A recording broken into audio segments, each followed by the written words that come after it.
Hey everyone, Hillary Hankey here with Avian Behavior International and the Avian Behavior Lab.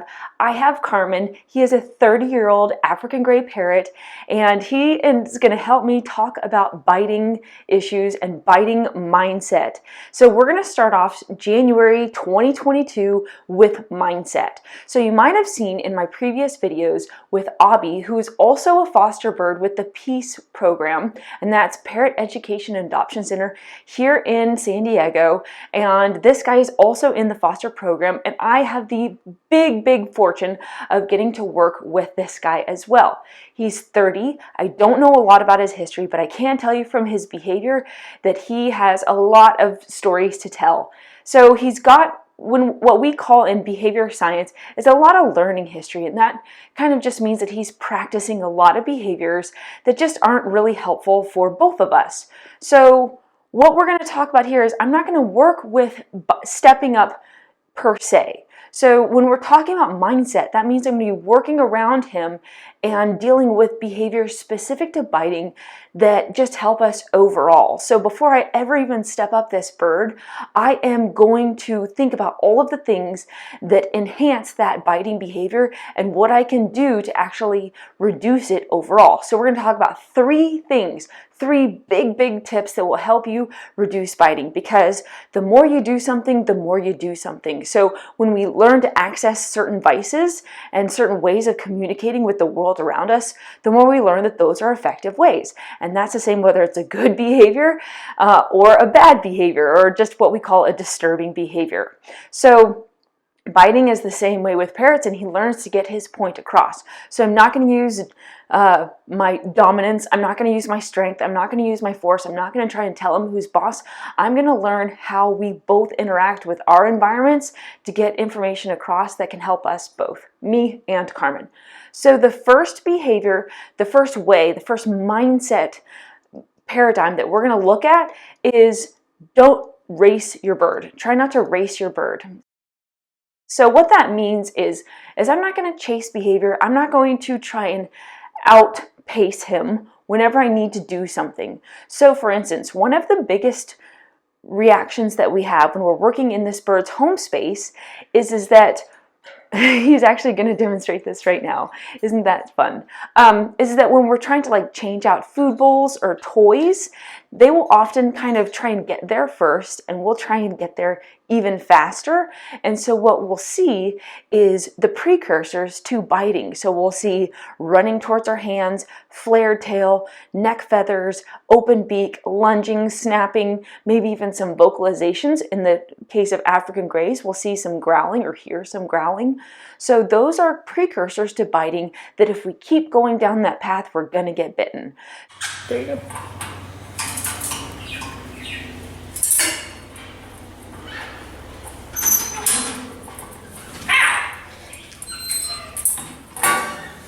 So one thing that often happens is that we try and hurry up and get there faster, but that just becomes a race, right?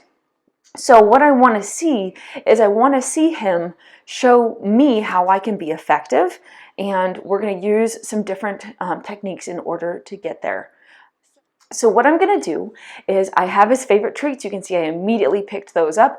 We're going to talk about favorite treats in just a moment, because we do have a blog on our homepage, avian-behavior.org, and we talk all about what to do if your bird isn't motivated for treats. Trust me, I went through a lot with this bird, and we're going to talk about that a little bit more, because when you've got a 30-year-old bird that is used to a certain way of life, it's a lot to get there. So we did work with his diet, and he is not eating any less food.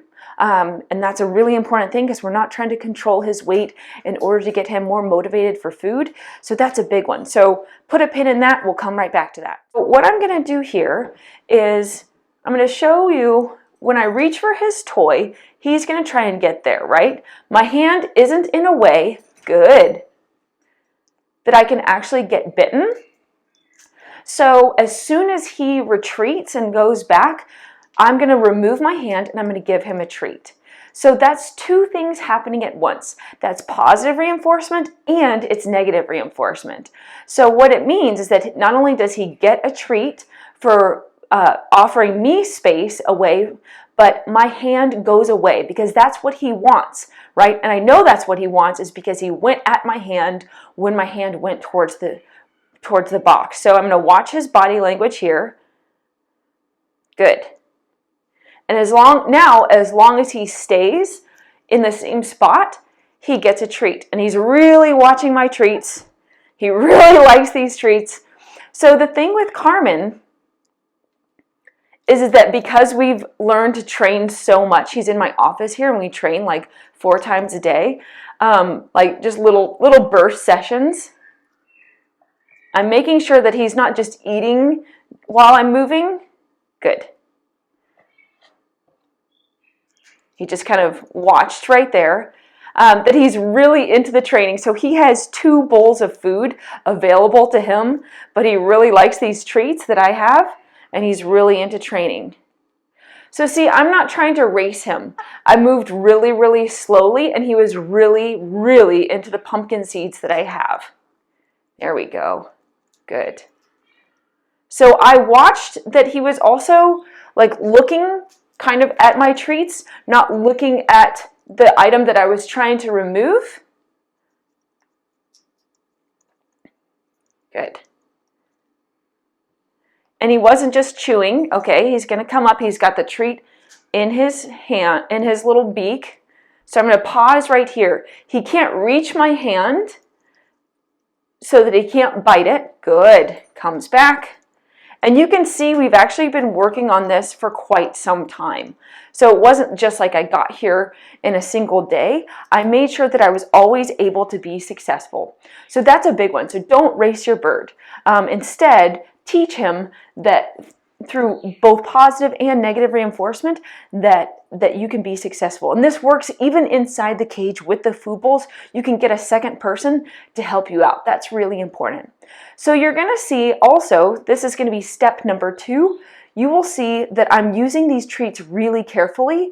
The big thing about motivation with food is that I went through a bunch of treats to figure out what he would like. His other foster person saw that all of the treats that she was used to using, walnuts, almonds, sunflower seeds, all kind of the junk and fatty foods, he would take one treat and then he would drop it. He would drop the second treat and grab her fingers. So that was a clue to me that the treats that she was offering, first of all, they weren't reinforcing enough.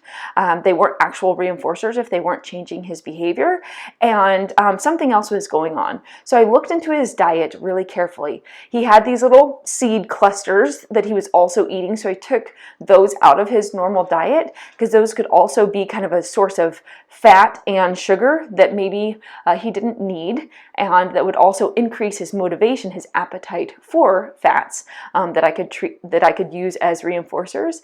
And then I use these, and then I went through the whole gamut of treats to see what he would actually like, and that's when I found pumpkin seeds. So pumpkin seeds are just kind of his kryptonite. He loves them. I've never had a bird that liked them, but I've tried everything from garbanzo beans. I've tried air popped popcorn, everything that I possibly can. When we're working with the bird in our care, how we reinforce them can also help us reduce biting. So that's number 2. So how I reinforce this bird is really important. We're really used to kind of moving and using our hands and our motion to make sure that that bird gets the treat, but our motions tell the story of who we are a lot. So I've been working with this bird often, but when I first started working with him and I knew that he would take treats from the fingers and then bite the fingers, I would be really careful. So when I want to reinforce for a position, I'm going to reinforce and I'm going to have him really lean out. I'm going to have his little finger meet on the treat as I possibly can. See how he can really grab that treat and not get my fingers. And he's going to be kind of at the tip, the ending point of his comfortable balance. And he's going to be able to grab that treat really easily. So when I don't know a bird very well, that's how I start to reinforce. So let's do that from this side view here. I also move a lot more slowly than I think that I actually need to, so that I can give him time to show me his body language. So he's really leaning out to me. But as I move, and you can see I'm also from the side, that's kind of that's my jam, is coming from the side rather than coming like straight on to him. I really want to give him the opportunity to move up and down his perch. I like him at shoulder height. This is a really good height for him. It keeps him comfortable. You wouldn't believe how many birds bite because they're too low, because they feel uncomfortable. So I really have him stretch out there. Look at that. Isn't that nice? We have so many biting videos on our lab, so you can actually try out the lab, our avian behavior lab. You can try it out for 14 days for free. That's AVIAN. Give us a try. You can submit your own videos for feedback. It's a really safe, supportive group, and you get expert feedback. You can actually listen to experts. We have monthly web classes, live web classes that are then archived. You can submit your questions. It's a really awesome membership subscription service, and I can't recommend it enough. Obviously, I'm totally biased, but we have such an amazing group on there, and a lot of the feedback that we get is basically what we use to help others out as well. So there, mechanics is our second big mindset shift that we look at to help us avoid getting bitten. How we deliver that treat is so important. And because I've been working with him, now I can kind of start to relax a little bit and think a lot less about how I deliver the treat. So that's one thing that's just really better, overall, is you don't always have to be so precise, but you can see we've really developed this very just more casual relationship versus, when he first started working with me. Okay, so number 3, now this is kind of a hard one for some people, and it's kind of like a no doy for others, is now grays tend to like, having their head scratched. Some birds don't, but another thing that they will sometimes do is they'll bow their head to be scratched, and then they'll turn around and bite you. Now, other parrots will do this often, but grays kind of are notorious for doing this. Now, one thing that I do is I put the head scratch on cue so that he can tell me if he wants his head scratched or not. Now, the other foster person said, oh yeah, sometimes I'll scratch his head, but he does this little dancey thing. And so again, she'll follow that behavior. I don't want to chase behavior. I want behavior to come to me. So what I do is I do this little wiggle finger. If he moves into my finger, I know that it's okay. See how he's kind of fluffed up? You can kind of see relaxed, but now he's giving me that nope. And I'm like, okay. That's fine. There's plenty of other scenarios in which he'll move right into my finger, and so I know that then I'm safe to actually scratch his head and I won't get bitten. But by him being able to say no, it reduces a crazy amount of biting. Like it's just absolutely incredible what I can actually do, and also then I feel better because I'm giving him agency over what happens. Oh, you're full. Okay, nice. So those are my 3 big mindset shifts when it comes to getting bitten overall. And you can see, like, again, like I said, I don't want to get bitten. So you might be sitting here saying like, oh, okay, like that doesn't look like a biting bird at all. Right, exactly.